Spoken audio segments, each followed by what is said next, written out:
दोस्तों आदाब, उम्मीद कि आप सभी खैरियत से होंगे। आज है 6 अगस्त 2026 और आज की सुर्खियां ये रही। क्या अमेरिका की ताकत के पीछे छिपा सबसे बड़ा राज अब दुनिया के सामने आने लगा? ट्रंप और उसके रक्षा मंत्री के बीच हथियारों की कमी पर मची हलचल।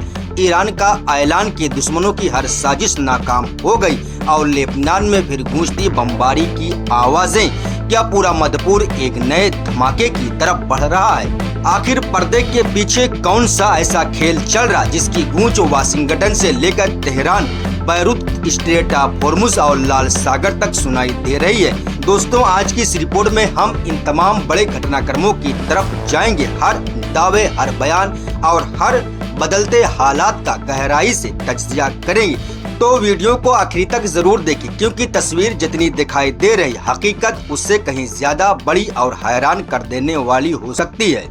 मैं हूँ रियाज अहमद और आप देख रहे हैं हमारा खासो बातें दुनिया की। वीडियो में आगे बढ़ने से पहले मैं आपको बताना चाहूंगा मेरे 900 से ज्यादा सब्सक्राइबर हो चुके हैं। जिन लोगों ने इस चैनल को सब्सक्राइब किया उनका बहुत बहुत शुक्रिया और मेरी दुआएं उन सभी लोगों के साथ। दोस्तों, शुरू करते हैं पहली बड़ी खबर के साथ। जरा तस्वुर कीजिए, अगर दुनिया की सबसे ताकतवर फौज के पास ही जंग लड़ने के लिए हथियार कम पड़ने लगी तो क्या होगा? अगर वो मुल्क जो हमेशा दूसरों को अपनी ताकत दिखाता रहा है उसे खुद अपने जखीरे की फिक्र सताने लगे तो क्या यह सिर्फ एक मामूली मसला है या फिर किसी बहुत बड़े तूफान की आहट? यही सवाल अब पूरी दुनिया में उठ रहा। रिपोर्ट के मुताबिक अमेरिका के अंदर एक ऐसा मामला सामने आया जिसने वाशिंगटन की सियासत और पेंटागन दोनों में हलचल मचा दी। दावा किया जा रहा कि अमेरिकी राष्ट्रपति डोनाल्ड ट्रंप और उनके रक्षा मंत्री पीट हेगसेथ के बीच ईरान की जंग के दौरान हथियारों की कमी को लेकर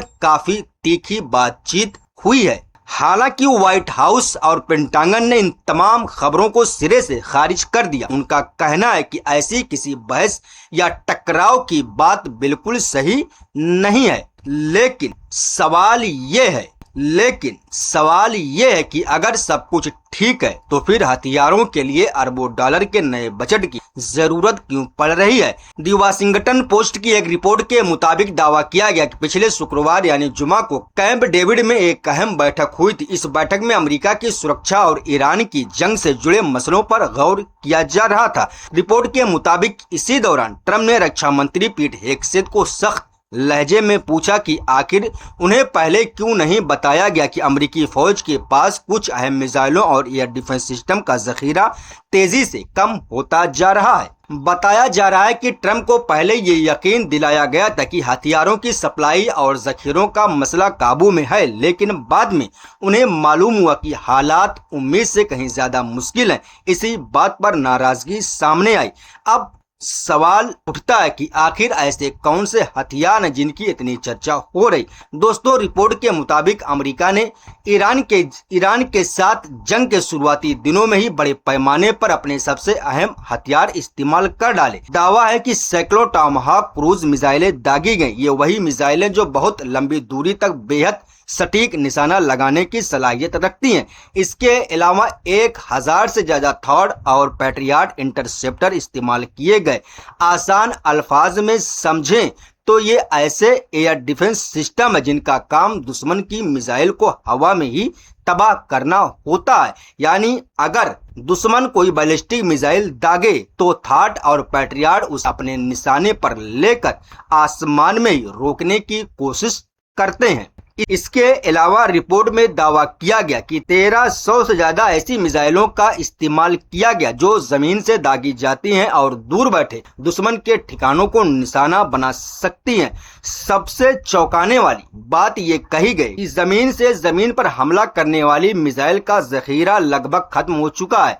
अगर ये दावा सही साबित होता है तो इसका मतलब सिर्फ इतना नहीं है कि अमेरिका के कुछ हथियार कम हो गए। इसका मतलब ये होगा कि अगर अचानक किसी दूसरे मोर्चे पर नया तनाव पैदा हो जाए तो अमेरिका को अपने हथियारों का इस्तेमाल बहुत सोच समझकर करना पड़ेगा। यही वजह है कि कुछ रिपोर्ट में कहा गया कि ट्रंप ईरान पर और बड़े हमले करना चाहते थे, लेकिन हथियारों की सीमित उपलब्धता ने उनकी योजना पर असर डाला।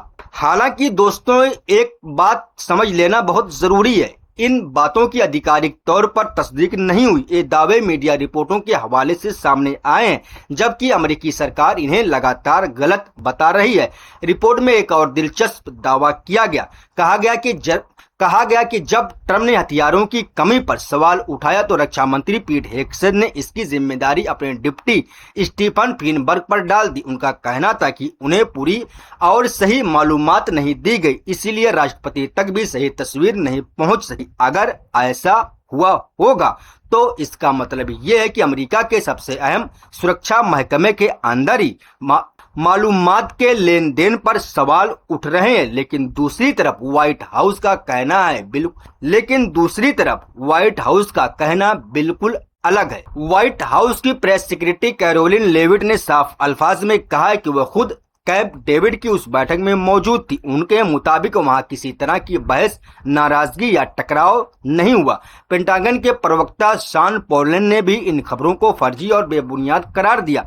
उनका कहना है कि रक्षा मंत्री ने राष्ट्रपति को कभी गुमराह नहीं किया और न ही विभाग के अंदर किसी तरह का ऐसा विवाद हुआ। पीट हेग्सेथ ने भी मीडिया रिपोर्टों को गलत बताते हुए कहा कि जो बातें कही जा रही उनका हकीकत से कोई ताल्लुक नहीं है। लेकिन दोस्तों, यहाँ एक और सवाल पैदा होता है, अगर वाकई सब कुछ सामान्य है तो फिर अमेरिकी फौज ने हथियारों के जखीरे के दोबारा भरने के लिए 67 अरब डॉलर के अतिरिक्त बजट की मांग क्यों की है? क्या यह सिर्फ तकबील की तैयारी है या फिर लंबी जंग ने अमेरिका के हथियारों के भंडार पर उम्मीद से कहीं ज्यादा दबाव डाल दिया है? यही वो सवाल है जिनका जवाब आने वाले दिनों में दुनिया तलाश करेगी, क्योंकि अगर दुनिया की सबसे बड़ी सैन्य ताकत को भी अपने जखीरे की फिक्र होने लगे तो इसका असर सिर्फ अमेरिका तक सीमित नहीं रहेगा। इसका असर यूरोप, मध्य पूर्व और एशिया तक दिखाई दे सकता है।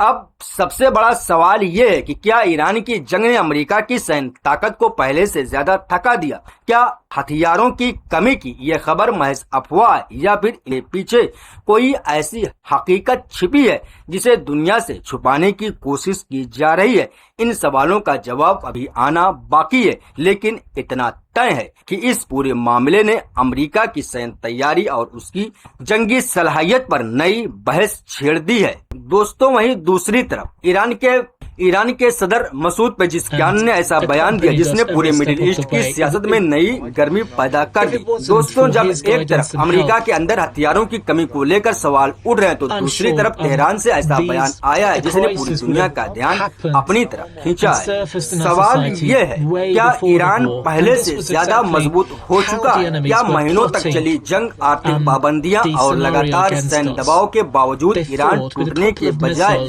और ज्यादा संगठित हो गया? यही दावा ईरान के राष्ट्रपति मसूद पेजिशकियान ने किया है। अपने ताजा बयान में उन्होंने कहा कि दुश्मनों ने हर मुमकिन कोशिश की कि इस्लामी गणराज्य ईरान को कमजोर किया जाए और मुल्क के निजाम को गिरा दिया जाए, लेकिन तमाम साजिशों के बावजूद ईरान न सिर्फ कायम रहा बल्कि पहले से ज्यादा मुत्तहिद और मजबूत होकर सामने आया है। उन्होंने नए क़यादत की तारीफ करते हुए कहा कि मुल्क को मुश्किल हालात में भी एकजुट रखा। दोस्तों, इस बयान के कई माने निकाले जा रहे। सियासी जानकारों का कहना है कि ईरानी हुकूमत अपने अवाम और दुनिया दोनों को ये पैगाम देना चाहती है कि जंग, दबाव और पाबंदियों के बावजूद उसके इरादे नहीं बदले। यानी तेहरान ये दिखाना चाहता है कि बाहरी दबाव उसकी अंदरूनी सियासत को नहीं हिला सका। लेकिन असली सवाल ये है, क्या ईरान इतना ही मजबूत? अगर ईरान इतना ही मजबूत है तो क्या आने वाले दिनों में वो अपने रुख को और ज्यादा सख्त करेगा या फिर यही मजबूती उसे बातचीत की मेज तक ले जाएगी? दोस्तों, इन सवालों के जवाब अभी वक्त के पर्दे में है। इसी बीच लेबनान से आने वाली खबरों ने एक बार फिर पूरे पश्चिम एशिया की फिजा को बेचैन कर दिया है। रिपोर्ट के मुताबिक दक्षिण लेबनान में इजरायली फौज ने एक बार फिर बड़े पैमाने पर सैन्य कार्रवाई शुरू कर दी है। मंसूरी, बुर्ज अल शमाली, मजदल, जौन, हन्निये और आसपास के कई इलाके में लड़ाकू जहाजों, ड्रोन, तोपखाने और टैंकों से हमले किए गए। इन हमलों में कई लोगों के जख्मी होने की खबर है। दोस्तों, एक तरफ बातचीत की मेज सज रही है, दूसरी तरफ बारूद की बू पूरे इलाके में फैल रही, यानी अमन की बातें भी हो रही और जंग की तैयारी भी। सियासी माहिरीन का मानना है कि जब तक सरहद पर भरोसा पूरी तरह बहाल नहीं होता, तब तक किसी भी संघर्ष विराम यानी जंग बंदी को पूरी तरह महफूज नहीं कहा जा सकता। इसी वजह से लेबनान के सरहदी इलाकों में रहने वाले लोग आज भी खौफ के साए में जिंदगी गुजार रहे हैं। उधर इजराइल का कहना है कि उसकी कार्रवाई सुरक्षा कारणों से की जा रही, जबकि लेबनान और ईरान की तरफ से इन हमलों को संघर्ष विराम की रूह के खिलाफ बताया जा रहा है। दोस्तों, अगर हालात इसी तरह बिगड़ते रहे तो इसका असर सिर्फ लेबनान तक सीमित नहीं रहेगा, इसकी लपटें पूरे मिडिल ईस्ट को अपनी गिरफ्त में ले सकती हैं, क्योंकि लेबनान, गजा, सीरिया, लाल सागर और स्ट्रेट ऑफ होर्मुज, ये सभी मोर्चे एक दूसरे से जुड़े हुए दिखाई दे रहे हैं। अगर किसी एक जगह तनाव बढ़ता है तो इसका असर दूसरे इलाकों पर भी साफ दिखाई देता है। यही वजह है कि दुनिया की तमाम बड़ी ताकतें लगातार हालात पर नजर बनाए हुए हैं। दोस्तों, वहीं दूसरी तरफ ईरान और ओमान के बीच स्ट्रेट ऑफ होर्मुज में जहाजों की आवाजाही के लिए एक नए नेविगेशन फ्रेमवर्क पर शुरुआती समझ लगभग अपने आखिरी मरहले में पहुंच चुकी है। रिपोर्ट के मुताबिक इस फ्रेमवर्क में जहाजों के नए रूट, समुद्री ट्रैफिक का इंतजाम और सुरक्षा से जुड़े कुछ वसूल तय किए जा रहे हैं। इसका मकसद ये बताया जा रहा है कि जहाज सुरक्षित तरीके से अपनी मंजिल तक पहुंच सके और किसी भी गलतफहमी या टकराव की सूरत कम हो। लेकिन दोस्तों, तेहरान ने साफ अल्फाज में कहा कि स्ट्रेट ऑफ होर्मुज को पूरी तरह खोलने का फैसला सिर्फ तकनीकी समझौते से नहीं होगा। ईरान का कहना है कि पहले अमेरिका को अपने किए हुए वादों और प्रतिबद्धताओं पर अमल करना होगा, इसके बाद ही इस अहम समुद्री रास्ते को पूरी तरह बहाल करने का फैसला लिया जाएगा। यानी एक तरफ बातचीत जारी है, लेकिन दूसरी तरफ शर्तें भी रखी जा रही हैं। अब सवाल ये है कि क्या अमेरिका ईरान की इन शर्तों को मानने के लिए तैयार होगा। वहीं दूसरी तरफ यमनी सशस्त्र बलों के प्रवक्ता ब्रिगेडियर जनरल यहिया सारी ने एक बयान जारी करते हुए दावा किया है कि उनकी फौज ने एक जहाज को अपने ऑपरेशन के दौरान निशाना बनाया है। उनका कहना है कि ये कार्रवाई नाकाबंदी के बदले नाकाबंदी के नीति के तहत की गई है। यानी यमन का कहना है कि जब उस पर लगी पाबंदी खत्म नहीं होती, तब तक वो भी उन जहाजों को निशाना बनाता रहेगा जिन्हें वो अपने विरोधियों से जुड़ा मानता है। इसी दौरान यमनी सशस्त्र बलों ने एक और बड़ा दावा किया। उन्होंने कहा कि अदन की खाड़ी में सऊदी अरब के डेजी नाम के तेल टैंकर को बैलिस्टिक मिसाइल से निशाना बनाया गया। बयान के मुताबिक मिसाइल सीधे जहाज से टकराई, जिसके बाद टैंकर को अपना रास्ता बदलना पड़ा और पीछे हटना पड़ा। दोस्तों, एक तरफ बातचीत जारी है, दूसरी तरफ सैन्य कार्रवाई और दावे भी लगातार सामने आ रहे हैं। ऐसे में दुनिया की निगाहें अब हर नए घटनाक्रम पर टिकी हुई है, क्योंकि यहाँ लिया गया हर एक फैसला सिर्फ इलाकों को ही नहीं बल्कि दुनिया को प्रभावित करता है। अभी के लिए बस इतना ही, मिलता है अगली, तो अपना ख्याल रखिएगा। अल्लाह हाफिज।